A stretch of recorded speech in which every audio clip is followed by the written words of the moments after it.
Morning guys, just on my way to the gym. I know I said I might not do that many walk and talks now because it's harder to articulate my thoughts, and I find it much easier when I'm just sitting and just let my mind flow. But the sun's out, I'm going to take a really slow walk rather than marching around and storming off like I normally do. And I'm going to be talking about small spiritual shifts that I don't even notice that I've made, but just come naturally because I know what's good for me. Let me try and speak this into words. I think, when did I have this thought? This morning, basically. I love a morning gym session because I love to have a white monster before the gym. I haven't had one in a long time. They're hard to get in Thailand as well. And if it's an evening gym session, then I can't have a white monster because I won't sleep.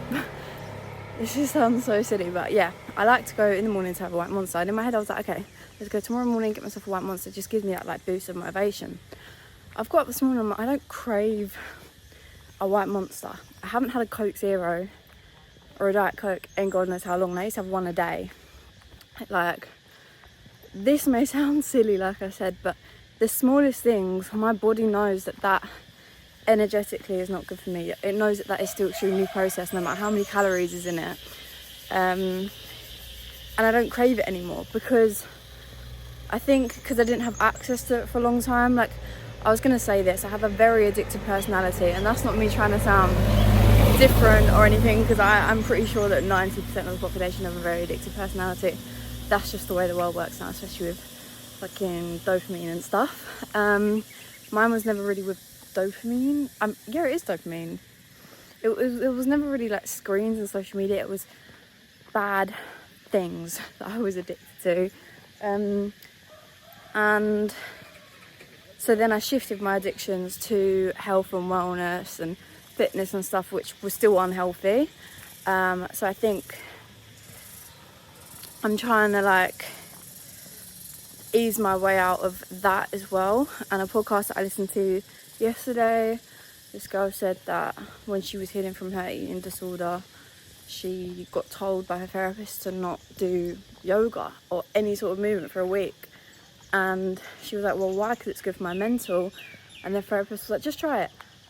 And obviously she realised that she was so dependent on physical movement for her happiness.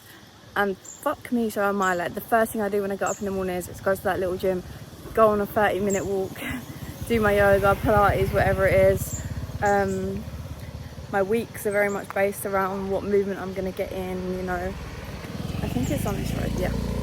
Muay Thai, gym, like now. Like, I'm quite dependent on it, but I wouldn't exactly say it's in an unhealthy way like before, because it's no longer focused on like how I look at all.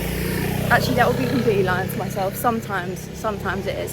Sometimes I get really caught up in that bubble again, but it's more focused on how I feel after movement. But even then, I'm addicted to exercise to make me feel good. I'm very dependent on it.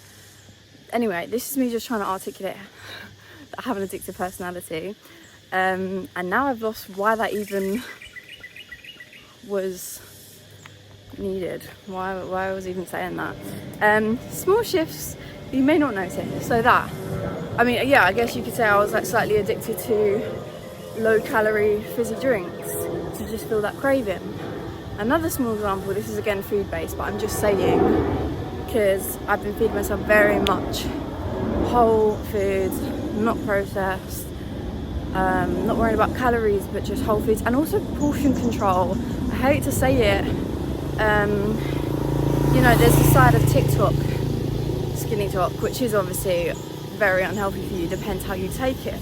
Some people say, well, if you need to lose weight, it's not unhealthy, they're speaking real shit. Anyway, I got caught up in skinny talk for a while. Yes, it fucked with me for a little bit, but on the grand scheme of things, I've come out of it now, being able to intuitively eat and portion control and listen to my body. And again, it's like an addiction. I never really overate, but if I liked the taste of something, I would eat until I couldn't eat anymore. Do you know what I mean? I would eat until I felt uncomfortable. For example, last night we got a Sunday roast at this pub on the island, and that's obviously quite a big meal, and I'm not gonna lie, I haven't been eating huge meals out here. I've been really listening to my body, but it was so good, I ate it. And then afterwards I went to the shops to get some pencils to draw, and I don't know what it is, but that natural, like, I need something sweet after I eat in me came up, and I was just gonna pick up a chocolate bar, but I really wasn't hungry. I really didn't want it. Wow, it's so loud. Can you even hear me? What the hell? I'm not making excuses for myself, but I will eat dark chocolate now instead of normal chocolate. Like, just making these little shifts anyway, so it's healthier and better energetically for my body. I might wait till after this because I don't know if you can hear me. Wow. What I'm trying to say is that before I would have picked it up mindlessly with no real conversation with myself. Because, you know, dark chocolate's fine to have a bit of dark chocolate. It's healthier. Don't need to think about it. But, oh my god. I hope you can still hear me. But yesterday I stopped and I actually thought, do I want this? No, my body doesn't even want it right now. So what I'm trying to say is that without even realising that I've made the shift, I'm listening more to my body and what it needs and what it wants. I think everybody thinks their initial wants and needs and reactions and everything is them, but it's not. That's a product of like experience, conditioning, habit, and like who we've made ourselves to be. So what I'm trying to say is that over the past few months, actually it might even just be since I've got to Thailand and I'm able to actually really slow down and like get in touch with myself again, that I notice these shifts without even having to make them. Another one of these things being, I woke up and, you know, I don't go on my phone first thing in the mornings every morning. I'm pretty good at getting out bed and blah blah blah, but I was about to reach for it, and then I just put it back down. Normally if I went to reach for it, I'd pick it up and go through whatever I was thinking to do, but thank you. But yeah, I picked it up, put it straight back down.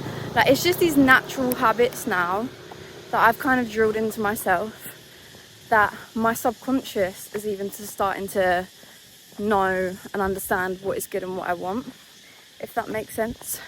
Because I feel like when you're making these changes and you're trying to become healthier, become a better person, become more spiritually in touch with yourself, everything is very conscious. Like, you have to consciously be... Sorry, these are really small examples I use as well. They're not even big things, but this is what I'm saying, the small unnoticeable ones. Anyway, yeah, you have to consciously be making these big shifts, and it's kind of draining in a way. You're kind of trying to reprogram your mind, and it takes up energy, and sometimes you might not see the benefits straight away and you're like, why am I even doing this? But what I'm trying to say is that over a long period of time, compound effect, your body, your subconscious, whatever is in there will start to recognize the benefits and will start to crave that itself.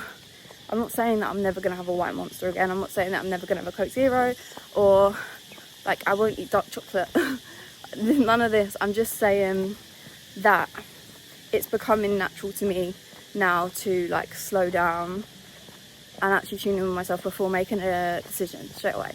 I want to be able to do that when I'm reacting to something emotionally. I want to be able to do it just in kind of everything, because I think that's how you really live with purpose, is when you actually tune in with yourself, understand what you really, really want to do, say, feel, everything, and live by that, rather than the immediate automatic reactions, living on autopilot, because I was stuck in that circle for such a long time. Now I feel like I've been talking for fucking years, so I'm gonna go. And look, there are so many more examples that I could have made with these small shifts.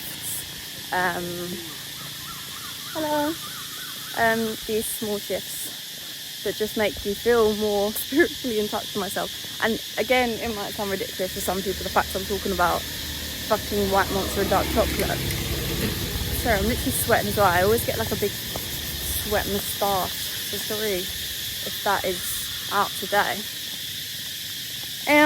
Yeah, so instead of a Monster, I've brought with me, I'm not going to get it out of my bag, some electrolytes to start the day. Gonna have a good gym session, probably gonna listen to a podcast, take it slow. I'm gonna go out, see you tomorrow. Goodbye.